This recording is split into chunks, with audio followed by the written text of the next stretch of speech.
તો ધ્યાન આપજો બરાબર. બરાબર, સૂકો કોષ. હવે જે સૂકો કોષ છે ને એનું બીજું નામ યાદ રાખજો, લેગ્લેન્સે કોષ પણ એને કહેવાય. સૂકા કોષનું બીજું નામ શું?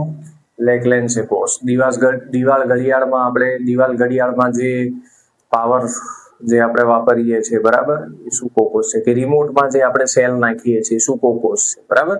બીજું નામ શું એનું? લેગ્લેન્સે કોષ. કઈ ટાઈપનો આ કોષ થશે?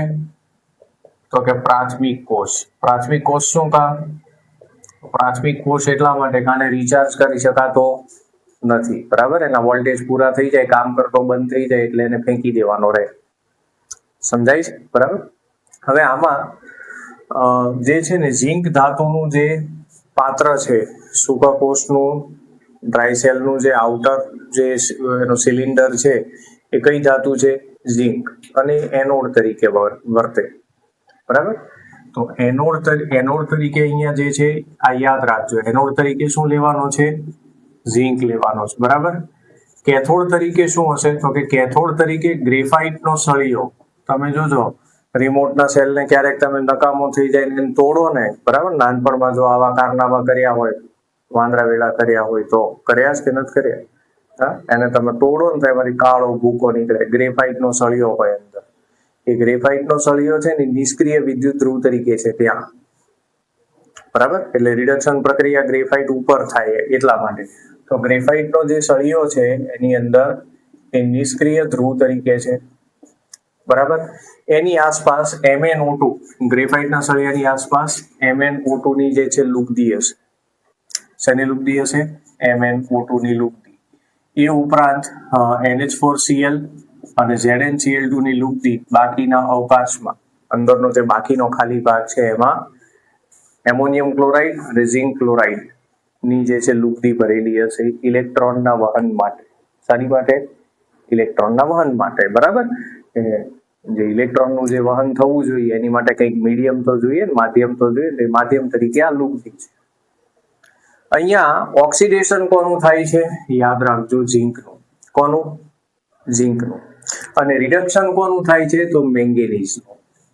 કઈ ધાતુ ઓક્સિડાઇઝ થાય છે, કઈ ધાતુ રિડ્યુસ થાય છે એ યાદ રાખો. ઓક્સિડાઇઝ કોણ થાય છે? ઝિંક.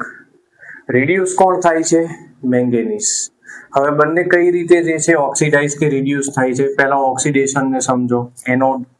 એનોડ ઉપર ઝિંક છે, સો સિમ્પલ. ઝિંક શેમાં કન્વર્ટ થશે? 2 ઇલેક્ટ્રોન ગુમાવશે અને ઝિંક 2+ માં ઓક્સિડાઇઝ થશે. એટલે ઓક્સિડેશન પ્રક્રિયા તો બહુ સરળ થઈ બરાબર. હવે કેથોડ ઉપર સમજવાનું છે. કેથોડ ઉપર કોનું રિડક્શન થશે? મેંગેનીઝનું. પણ મેંગેનીઝ એકલો નથી, કયા ફોર્મમાં છે? MnO2. અને એનું જે રિડક્શન થાય છે એ એમોનિયમ આયનને કારણે થાય છે. કયા આયનને કારણે? Ammonium ion. એમોનિયમ એટલે NH4+ આયન બરાબર. એ શું કરે છે? ઇલેક્ટ્રોન મેળવે છે બરાબર. હવે જો એમોનિયમ આયન ઇલેક્ટ્રોન મેળવે એટલે NH4+ માંથી શેમાં કન્વર્ટ થઈ જાય? એમોનિયામાં. શેમાં કન્વર્ટ થઈ જાય? એમોનિયા બરાબર છે. એટલે Na3 માં કન્વર્ટ થાય.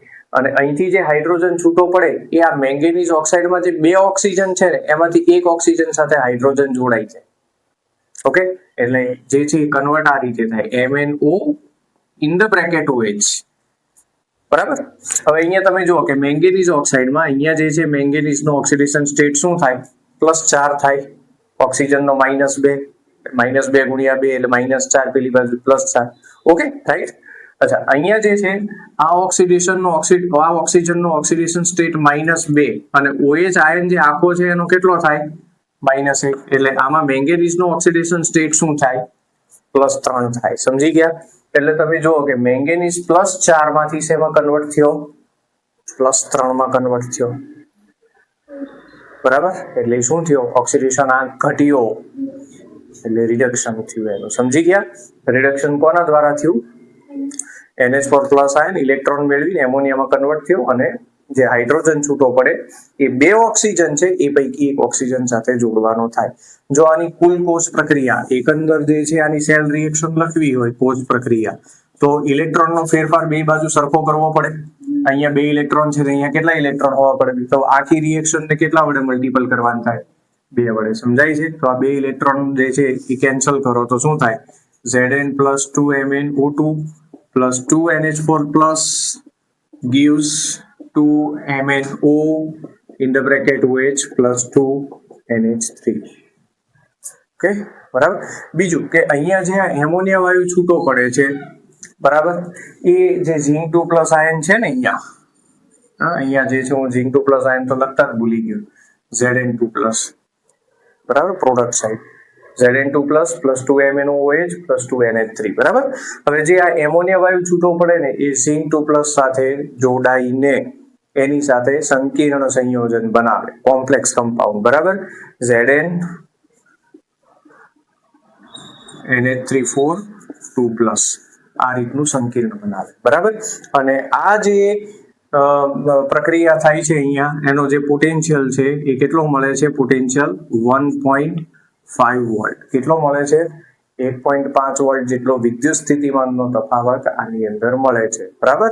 બીજું કે જ્યારે એનોડ અને કેથોડનું કમ્પ્લીટ ઓક્સિડેશન રિડક્શન થઈ જાય, બરાબર, અને પછી કોષ કાર્યરત ન રહે તો આને જે છે રિચાર્જ કરી શકાતો નથી, પુનઃ જીવિત નથી કરી શકાતો, એટલે આ પ્રાઇમરી સેલ છે. ઓકે, ચાલો જોઈએ.